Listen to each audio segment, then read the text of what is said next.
उम्मीद यही कि जल्द से जल्द कार्रवाई ऐसे मामलों को लेकर हो। लेकिन इस बीच गरियाबंद से भी यही सिलसिला, संदिग्ध अवस्था में यहाँ पर 3 युवक घूमते हुए पकड़े गए हैं। बिजली गांव में संदिग्ध हालत में ये तीनों घूम रहे थे और बिहार और यूपी के रहने वाले तीनों संदिग्ध बताए जा रहे हैं। क्षेत्र में बच्चा चोर आने की अफवाह लगातार फैल रही है और फिंगेश्वर पुलिस ने कार्रवाई की है। तीनों संदिग्धों को हिरासत में लिया गया है, पूछताछ उनसे जारी।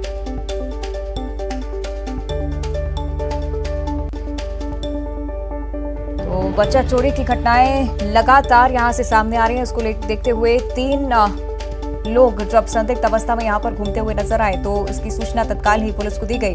बिजली गांव में इन संदिग्ध हालत में घूम रहे तीनों लोगों को हिरासत में लिया गया। फिंगेश्वर पुलिस ने कार्रवाई की है। आगे बढ़ते हैं, अगली खबर थाईलैंड से है। भीड़ पर अंधाधुंध फायरिंग की गई है। फायरिंग में 30 से ज्यादा लोगों की मौत हो चुकी है। बड़ी जानकारी, फायरिंग से लोगों में अफरा तफरी मच गई। शूटर मौके से फरार हो गया है। तो थाईलैंड से जानकारी सामने आ रही है। आपको बता दें कि भीड़ पर अंधाधुंध फायरिंग यहां पर हुई और फायरिंग में 30 से ज्यादा लोगों की मौत। फायरिंग से लोगों के बीच भी अफरा तफरी मच गई। शूटर हालांकि मौके से फरार हो गया है। 20 लोग ऐसे जिनकी मौके पर ही मौत हो गई है।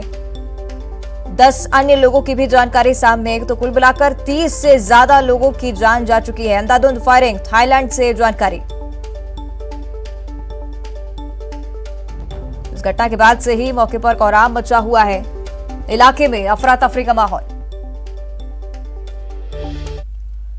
और उधर मैक्सिको में एक बार फिर से खूनी संघर्ष देखने को मिल रहा है। मैक्सिको के सैन मेकोल टोटोलेपन में स्थित एक सिटी हॉल में बदमाशों ने अंधाधुंध फायरिंग की है। फायरिंग की घटना में 18 लोगों की जान चली गई, जिसमें मैक्सिको सिटी के मेयर की भी जान गई है।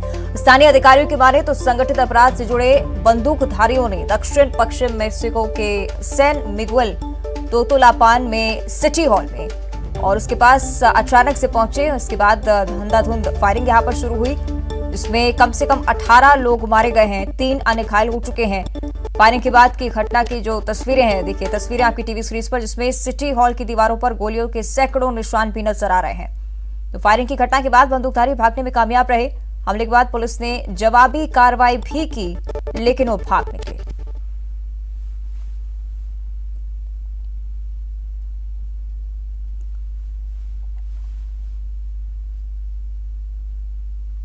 आगे बढ़ते हैं, राजधानी भोपाल से बड़ी जानकारी। संदीप कुमार सोनी को उज्जैन नगर निगम का कमिश्नर बनाया गया है। आपको बता दें कि राज्य सरकार ने अतिरिक्त प्रभार उन्हें सौंपा है। महाकाल मंदिर के प्रशासक हैं संदीप कुमार सोनी। उज्जैन नगर निगम कमिश्नर अंशुल गुप्ता को हटाया गया। आपको बता दें कि पीएम मोदी के दौरे को लेकर लगातार सख्ती बरती जा रही है और उज्जैन निगम कमिश्नर बदले गए। अंशुल गुप्ता को मंत्रालय ने लाइन अटैच कर दिया है। साथ ही 11 अक्टूबर को पीएम मोदी का उज्जैन दौरा होने जा रहा है, जिसको देखते हुए किस तरह से सख्ती बरती जा रही है। देखिए, संदीप कुमार सोनी, उज्जैन नगर निगम का अतिरिक्त प्रभार उन्हें सौंपा गया है। महाकाल मंदिर के प्रशासक भी हैं।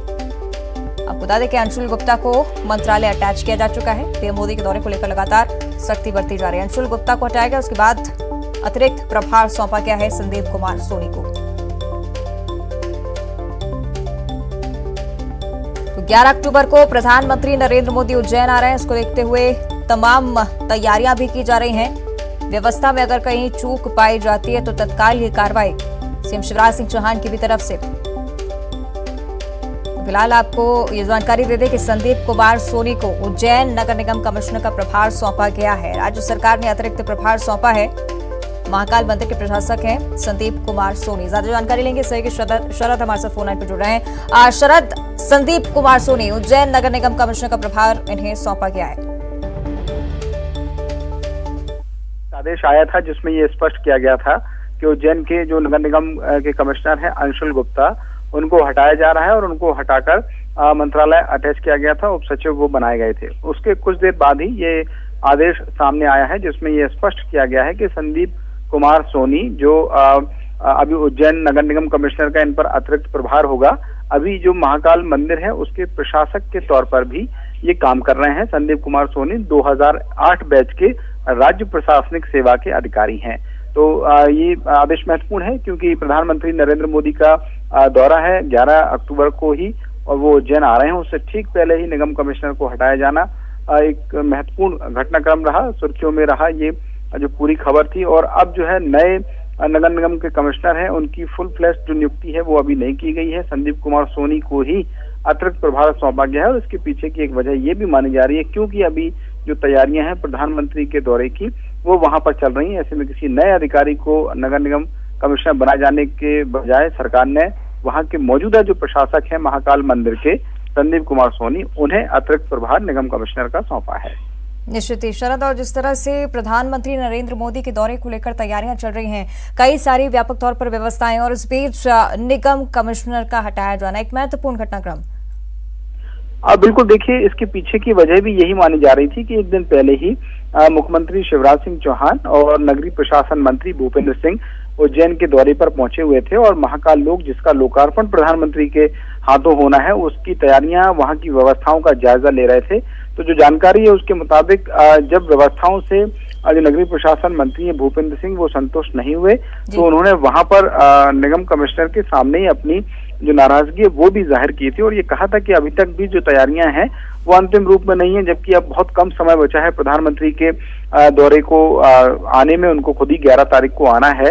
ऐसे में जब वो संतुष्ट नहीं थे तो उनकी नाराजगी वहां पर सामने आई और यही वजह मानी जा रही है कि जो नगर निगम कमिश्नर हैं अंशुल गुप्ता, उनको पद से हटाया गया है। जी चलिए, बहुत बहुत धन्यवाद आपका शरद इस पूरी बातचीत के लिए। और उधर जबलपुर के नेताजी सुभाष चंद्र बोस मेडिकल कॉलेज में नर्सों ने जमकर विरोध प्रदर्शन किया है। सैलरी नहीं मिलने से नाराज नर्सों ने प्रदर्शन किया। उनका कहना है कि 1 तारीख गुजर जाने के बाद भी सैलरी नहीं आई है तो अब कब आएगी। डीन ऑफिस पर जमा होने के बाद प्रशासनिक प्रदर्शनकारी जो नर्स हैं वो अब संभाग आयुक्त से मुलाकात करने जा रही हैं। उनका मानना है कि पिछले दिनों बदसलूकी के मामले को लेकर किए गए हड़ताल के कारण जानबूझकर उनकी सैलरी रोकी जा रही है।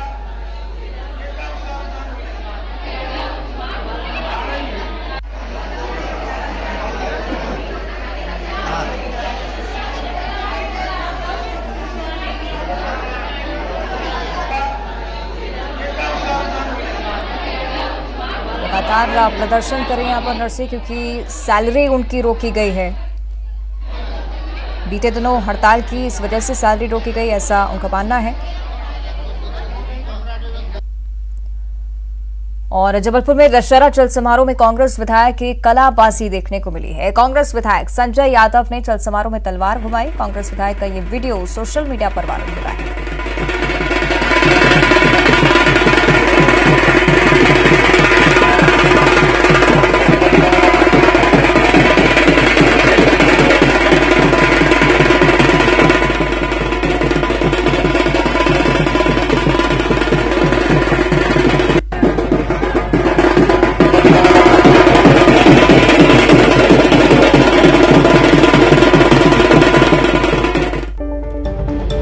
और दुर्ग में साधु की पिटाई के मामले में सियासत लगातार गर्माती जा रही है। सरोज पांडे ने सरकार पर निशाना साधा है। प्रदेश में लगातार ऐसी घटनाएं बढ़ रही हैं और साधुओं पर हमले को रोकने में सरकार नाकाम है। दोषियों पर जल्द कार्रवाई होनी चाहिए, जल्द कार्रवाई करे सरकार, संतोष पांडे की तरफ से कहा गया है। और इस बीच साधुओं से मारपीट मामले में कांग्रेस की भी प्रतिक्रिया सामने आ चुकी है। कांग्रेस संचार प्रमुख सुशील आनंद शुक्ला का बयान। उन्होंने कहा कि ऐसी घटना सभ्य समाज के लिए अस्वीकार्य है। पुलिस ने मामला दर्ज किया है। दोषियों के खिलाफ कड़ी से कड़ी कार्रवाई होगी। साथ ही सुशील आनंद शुक्ला ने लोगों से भी अपील की है कि किसी भी तरह की अफवाह पर बिल्कुल ध्यान न दें। मुख्यमंत्री का गृह जिला है और मुख्यमंत्री के गृह जिले में जिस प्रकार से साधुओं के ऊपर हमला हुआ है, जिस प्रकार से उन्हें पीटा गया है और पुलिस उस पर अभी भी संज्ञान नहीं ले रही है। संज्ञान में अगर ये घटनाक्रम मीडिया तक पहुंचा है तो पुलिस इसे संज्ञान में क्यों नहीं ले रही है। जिस प्रकार से ये घटनाक्रम लगातार हो रहे हैं, पहले कवर्धा में हुआ, कवर्धा में जिस प्रकार की परिस्थितियों का निर्माण हुआ, कांग्रेस की सरकार आने के बाद में दुर्ग में लगातार ये घटना पूरे छत्तीसगढ़ में बढ़ी है। मैं इस घटना की निंदा करती हूँ और सरकार से मांग करती हूँ कि आप अपने राज धर्म का, नैतिक धर्म का पालन करिए। आपको नैतिक धर्म का पालन करना चाहिए और मेरी मांग है कि जिन लोगों के ऊपर हमला हुआ है उन्हें संज्ञान में लेकर पुलिस, जिन लोगों ने उन पर हमला किया है उन्हें। दुर्ग के चरौदा में 3 साधुओं के साथ सामूहिक मारपीट की घटना निंदनीय है, दुखद है। ऐसी घटना सभ्य समाज में सर्वथा अस्वीकार है। पुलिस ने FIR दर्ज कर लिया है। जो भी दोषी होंगे उनके खिलाफ कड़ी कार्रवाई की जाएगी। जन सामान्य से यह अपेक्षा है कि वो किसी भी प्रकार के अफवाहों में आकर कानून को अपने हाथ में न लें, और राजनीतिक दल के लोगों से भी हमारा अनुरोध है कि घटना विशेष के आधार पे उस घटना का प्रस्तुतिकरण सनसनी फैलाने के लिए न करें। अनर्गल और स्तरहीन बयानबाजी से समाज। और बुलेटिन में फिलहाल इतना ही। देखते रहिए न्यूज़ 18।